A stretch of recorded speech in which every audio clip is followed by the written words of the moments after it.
Today, I'm going to guide you through the 5 steps of lament. Prayers of lament help us to navigate the new terrain of our souls when they are ravaged by disappointment, brokenness, and heartache.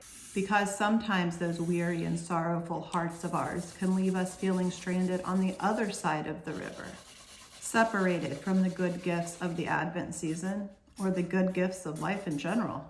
That river we need to cross is called lament. Hi, I'm Lori. Welcome to day 3 of our Advent journey. This week we have been exploring longing, lament, and hope. Okay, back to that river we need to cross. Lament. Maybe your river is raging. Maybe it's calm and clear but icy cold. Maybe it's deep. Maybe it's wide. Today we are going to dive into Psalm 13 and explore the 5 steps of lament. Lament isn't just sharing our sorrow or venting our emotions or confiding our hardships to a trusted friend. Lament is a form of prayer. Lament is talking to God about our suffering and pain. So we begin simply by addressing Him. Number 1, address God. Choose to talk to God about your pain. David gets right to it in the first words of Psalm 13. How long, O Lord? How long, O Lord? See, the first step was easy. That's it. He's talking to God. Number 2, voice our complaints, grievances, and laments. Every lament has at least one complaint. This one has several.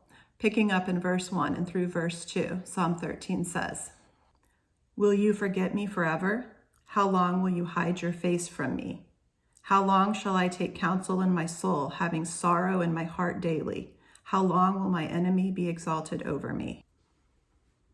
Lament isn't directing our anger at God, although we can be honest about our emotions to Him. Lament is honest and humble, oral or written. It's a record of the pain points of our own stories. It identifies our pains, questions, and frustrations. Number 3, petition, requesting help from God. So often, long-term chronic pain or sorrow causes us to stop asking, to become hopeless. Asking is our way of standing in this place of unfulfilled longing, saying, God, I know you're here. I'm here too, waiting, daring to hope. We return to verses 3 and 4.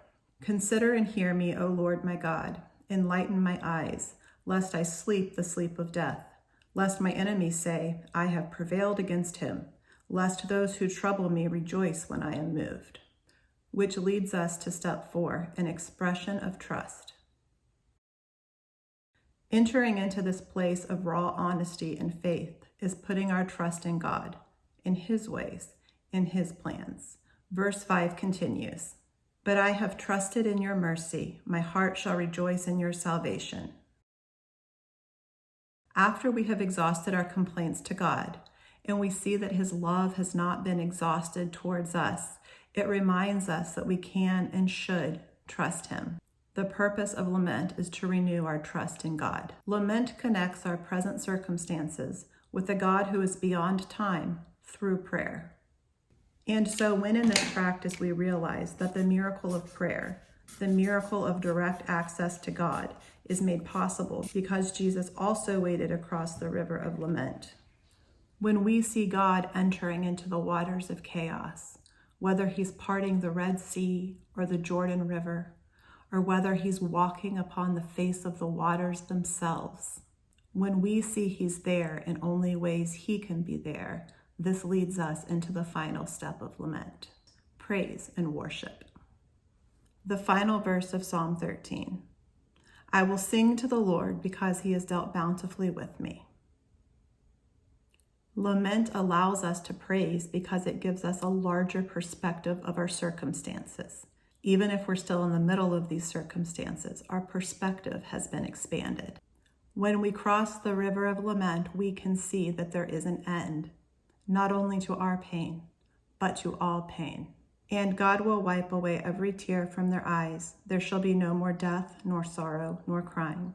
There shall be no more pain, for the former things have passed away. Okay, so before you go, I'm going to suggest that you put this into practice. So grab a little sheet of paper. It doesn't have to be anything fancy. I'm going to suggest that you burn it. So I'm going to write my own prayer of lament as well. And in the next day or two, I'm going to burn it in the hope candle, because hope is the next theme we're going to be covering. And I love the picture of my laments being consumed by the flame of hope. Okay, see you tomorrow.